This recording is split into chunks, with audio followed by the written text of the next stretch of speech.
Good morning, guys. It is the first day of winter, and everything has gotten dark and dreary once again.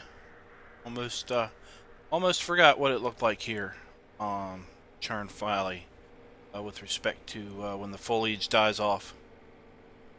Well, this morning we got a call from our good buddy Mark over at the community farm. Apparently, he'd been working and didn't tell anybody, but he went and had 3 greenhouses constructed over there and called us up and wondered if we'd be willing to go into some type of revenue share situation with him. And he doesn't have any equipment over there anymore.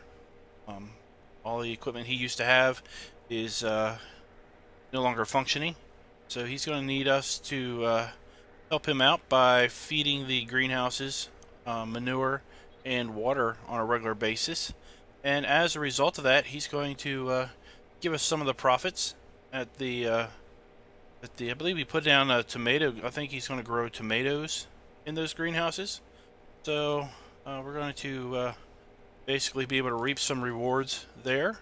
We just need to go over there every few days and feed them manure and water. So I ran down to the pig farm and picked up a little Massey Ferguson that we've got here, and the small trailer. And we're coming over here to the cow farm. We're going to pick up the bucket and basically run over and we're going to pick up the bucket and fill up a load of manure in our trailer here. And then we're going to run over to the greenhouses and fill them up. I don't think the trailer here is going to hold everything that we need to fill those greenhouses up, so we'll just use his manure pit once we get over there to fill them the rest of the way up. And then we'll need to come back and pick up our truck and go over there and get him some water. So that's the plan of action for today. Leave our trailer here. Buckets in here.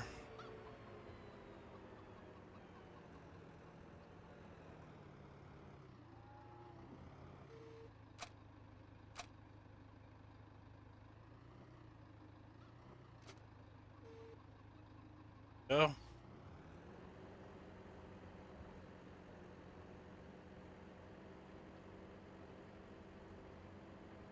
Sure we clear everything.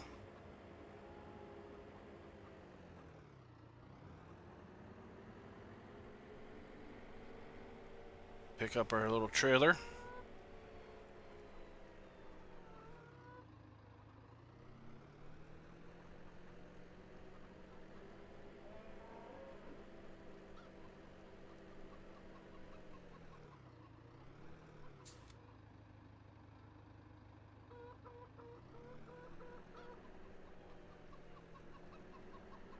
Let's go ahead and come on around the back here and see if we can't pick up some manure.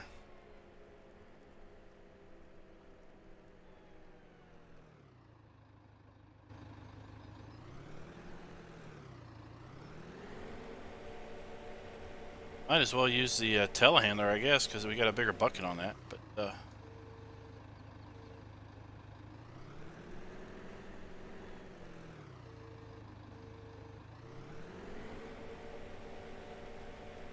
I think this particular trailer only holds 4 scoops, so not that big of a deal. We'll just do it this way.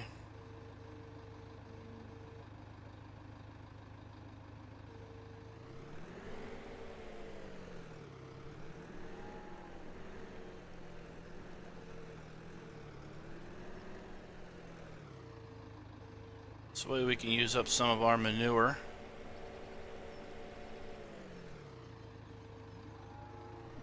Also,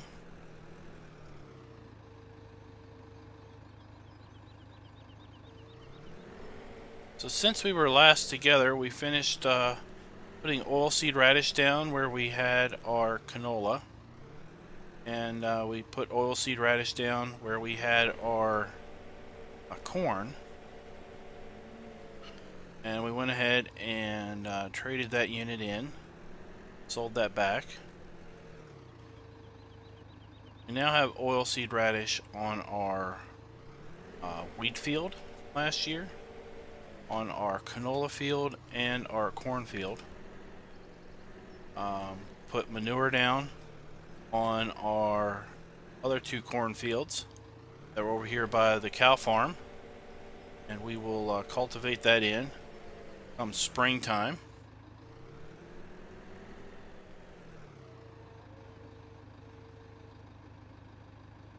We're pretty much going to that's pretty much the extent of the field work that we're going to do for the immediate future. Simply because I don't want to cultivate now, then have you know, the nice cultivated soil runoff or anything with respect to the winter precip. Look at our forecast here. We've got pretty decent weather for the first 8 days of winter. A little cold tomorrow night. High of 31 tomorrow, or low of 31. But the rest of the week, we've got pretty mild winter temperatures. The 50s, 60s, creeping down into the 40s, but they're the high 40s. So, you know, as far as I'm concerned, they're close enough to the 50s to count for that. So I'm really not expecting frozen ground anytime soon, which will be nice. Got to get up into the woods again and do some more forestry action. I do have a fair number of stumps that I want to get cleaned out. So we are going to work on clearing those stumps here also in the early winter. And I've got the line on a guy who's willing to lease us a tree harvester for the day.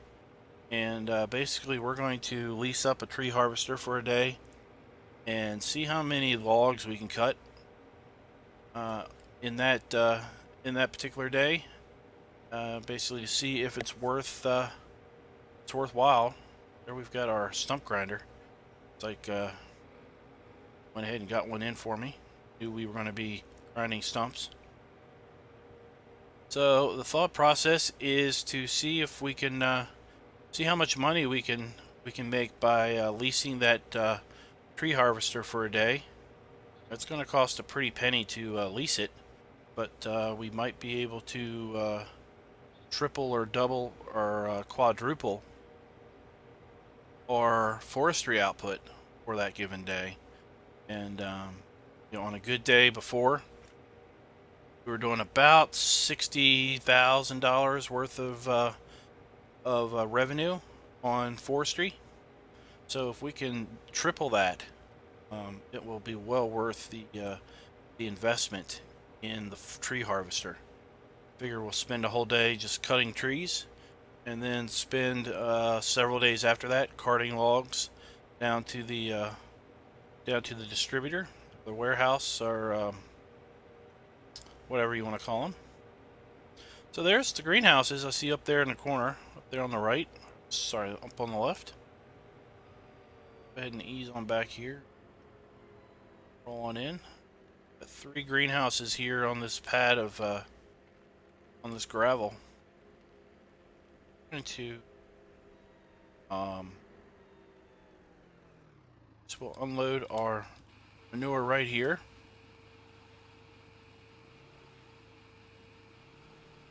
And then get to work filling it up.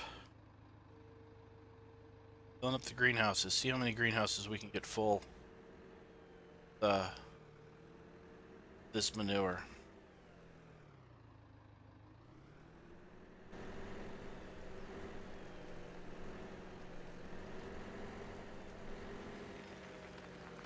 Our forecast anymore.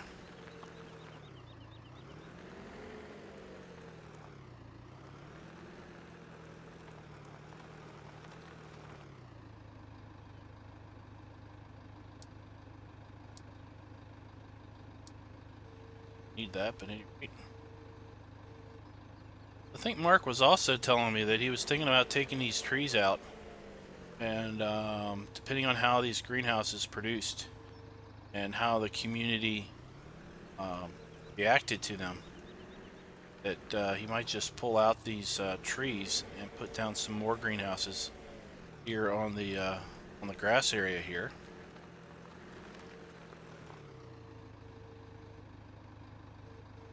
Okay.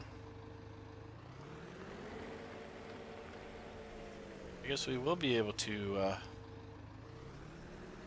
fill up all 3 greenhouses with our ore that we brought. Getting a bucket, a scoop, and a part. Looks like they hold about 3,000 liters of manure.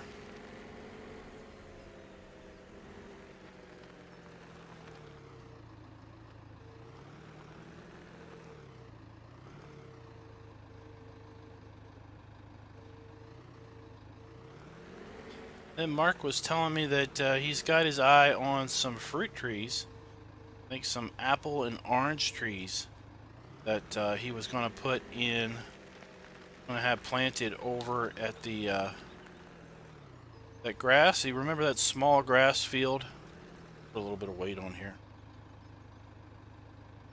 Remember that grass meadow that we took a couple hay bales out of last spring? Last summer? Well, actually it's right there in front of us.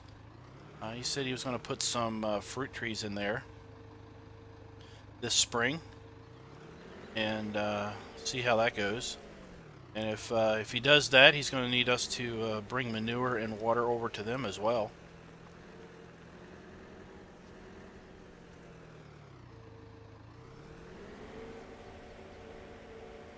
All right.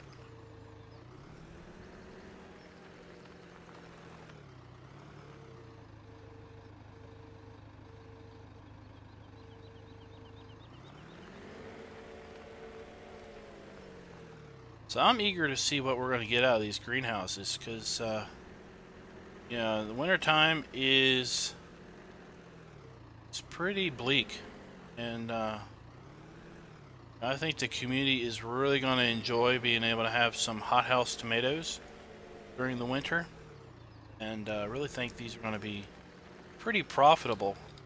And in fact, I think Mark's going to be ringing us up to try to take out some of these trees in the near future to expand his operations into lettuce. So we're going to clean up our mess here.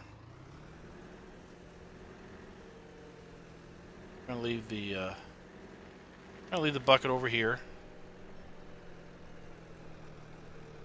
Now that we have the telehandler bucket, we're not really going to need it over at main farm.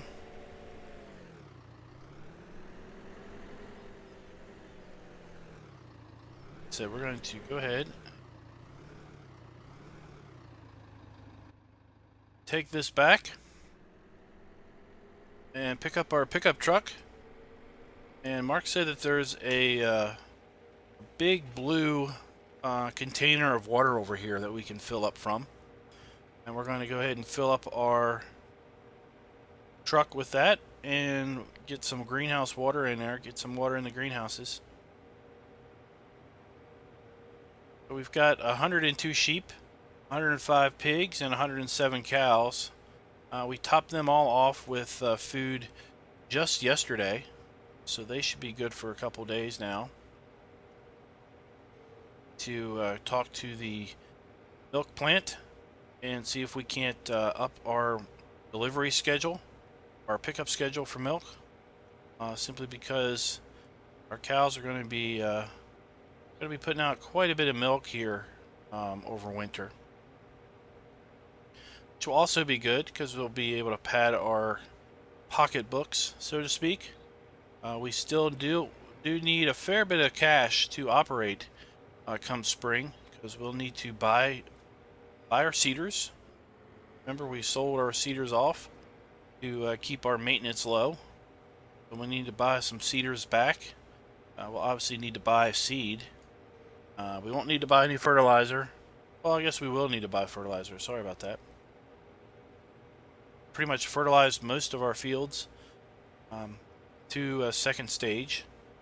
Need to fertilize them with a third stage, and we'll probably do that during the actual planting process. Anything that still needs fertilizing, we can probably do with a slurry mix. To do that, we're going to need a slurry applicator. Got a fair bit of equipment we'll still need to acquire in order to properly run our farm into the second year. So we're just going to pull this off over here. Park it. Lights. Really nice little tractor. Let's run on back over here and pick up our truck.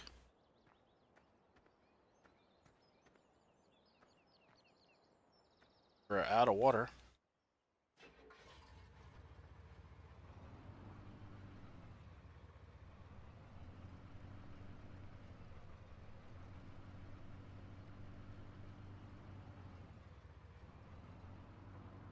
Mark said that there was a water tank over here.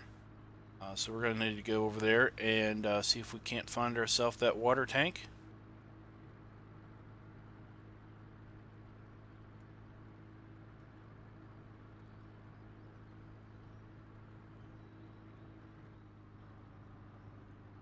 And we may also just go ahead and pick up our stump grinder and get to maybe get to grinding some stumps, depending on how much day we've got left.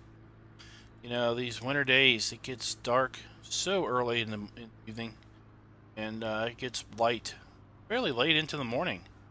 I think it was after 9 o'clock this morning before the sun really creeped up over these mountains, starting to light up the valley.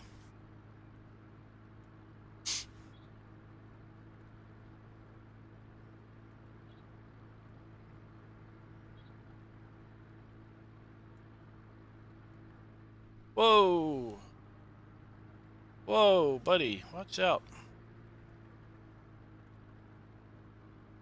Alright, so let's start having a look out, see if we can't find out where this water tank is.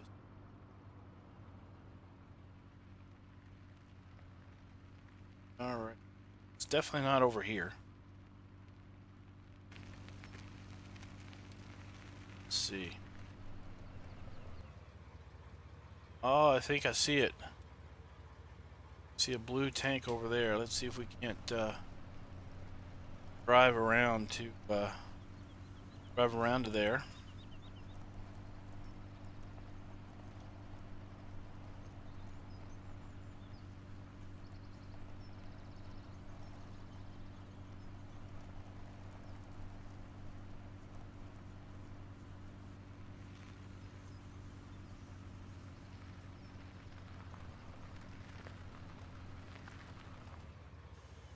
There we go.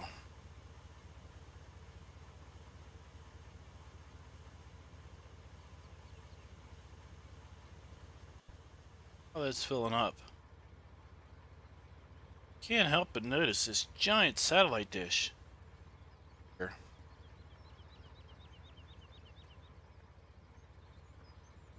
Kind of asked Mark, what in the heck is going on with that thing? One idea is if we're going to be doing a lot of work over here, we might as well look at maybe seeing what this field's going to cost us. $100,000. Well, I don't know about that. Just leave that field there. Some better property over at the main farm area that I'm kind of looking at. There is a small field up at the 3,000 liters. I think I have to fill this up a few times. Small field up on the hill behind the arable farm, there where we're doing logging. I'm thinking about buying that one and putting potatoes in that one next year. Kind of thought we may be done with potatoes, but then, well, then we went and sold most of the potatoes that we were going to have stockpiled. So we're going to need to find some source for potatoes coming up. Okay, so these greenhouses take 3,000 liters of manure and 2,000 liters of water.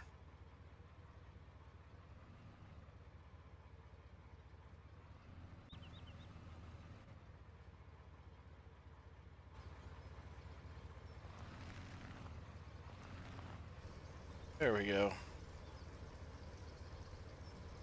Alright, so that's fine. We will just have to fill up one more time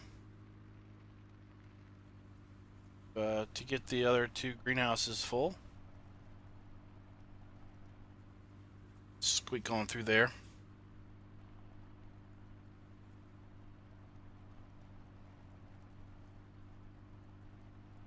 So I hope you guys are enjoying the series. I know I asked that just about every 2 or 3 videos, if not every video or a video in 1 or 2 videos. But at any rate, you all are enjoying the series. Hope you're enjoying the map. I don't know if this has sparked anyone's interest to try to play this map or not, but if you do, I highly encourage you to do so.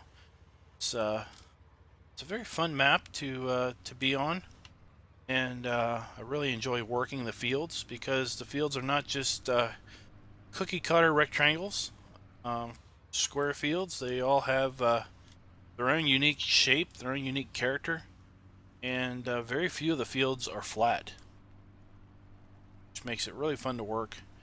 Makes you have to think a little bit, how do I want to work this field because of its terrain, its elevation changes, whatnot. Working with round bales, it would be even more interesting. I'm going to encourage you to check out the folks in my description, the YouTube personalities in my description, with respect to possible other alternate gameplay styles that you might be interested in. They all have their own unique flair and their own unique style, and very fun, very interesting to watch all of them. Some of them are also participating in the crazy 24-day seasons play. Grizzly Bear Sims is doing 24-day seasons. Duck Sorley is doing 24-day seasons. Doughboy is doing a live stream 24-day seasons. And there are several others that are doing 24-day seasons. I encourage you to check out the 24-day club. It's over at PCSG.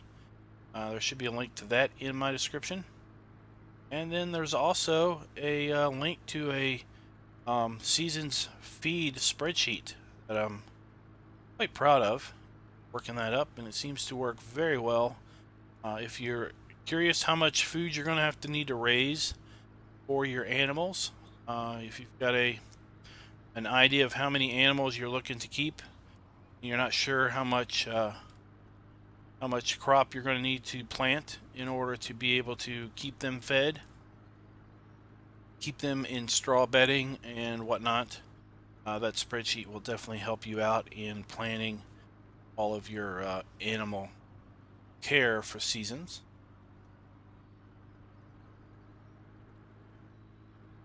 We're just about done. Figure we will might as well run up here and pick up our stump grinder. We'll just close out the day. That.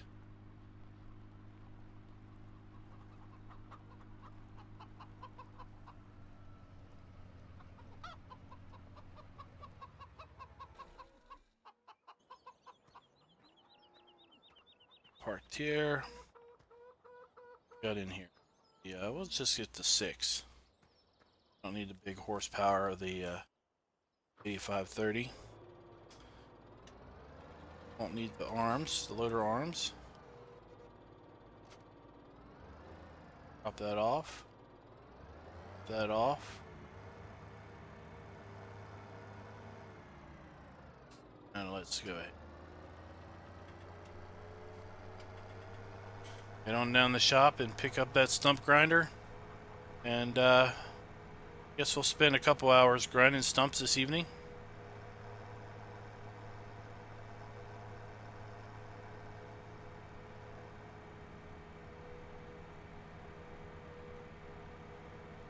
Alrighty. It's already getting dark. It's 3:30 and it's getting dark.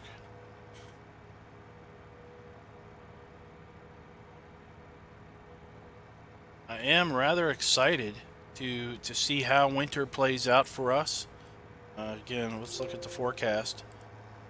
Next 7 days, we have 2 days of rain. The temperatures are definitely nowhere close to what they need to do snow. But I am a bit curious to see how the 24-day seasons and snow is going to work. Are we gonna find ourselves with once it snows, are we gonna have snow on the ground for potentially 16 days, or is it gonna melt away and then come back and melt away and come back and have a few cycles of snow and melt and snow and melt? Of course, we do have the Wales Geo installed, so I don't know if that is going to keep our winters more mild than cold. I'm not really sure. So it's all a bit of an unknown here at this point, and to that degree, it kind of makes it exciting because we don't know what we're going to experience this first winter. So if anybody has played Wales Geo and knows what the winters are like, I'd be interested to know. Maybe what to possibly expect coming into winter. To put our tractor away a little later.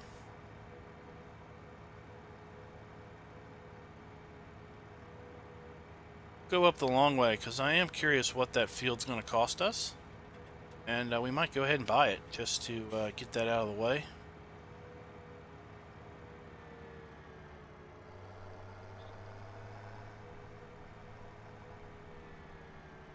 We do have the poplar still here. We'll need to at some point figure out what we're going to do as far as harvesting that. Coming along. Remember, we've got poplar planted in 2 different stages. Most of the field is planted in one stage, and then a little bit of the field is planted in another stage because we planted it at a later date.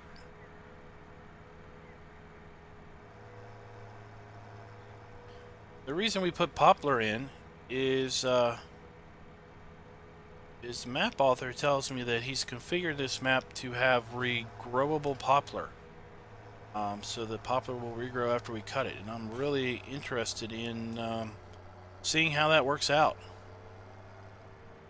Alright. See how much this field is. Oh, $14,000. 0.23 hectares. You know what? Let's check something out. I'm going to pull up my animal spreadsheet offline and just see pig food. If we have 150 pigs, I'm going to need, it says, I'm going to need 16,000 liters of potatoes. And it says I'm going to need 0.23 hectares worth of potatoes to feed them. Well, this field's only 0.23 and I need 0.32. But it is the smallest field by far on the map. You know, what we might do is maybe plant a couple plots of potatoes over here to make up for that shortfall. Or we may just plant this field in potatoes and just wing it and see how we go. Let's go ahead and buy this field up. There we go. We now own it. Might come in here and give it a shot of manure this winter.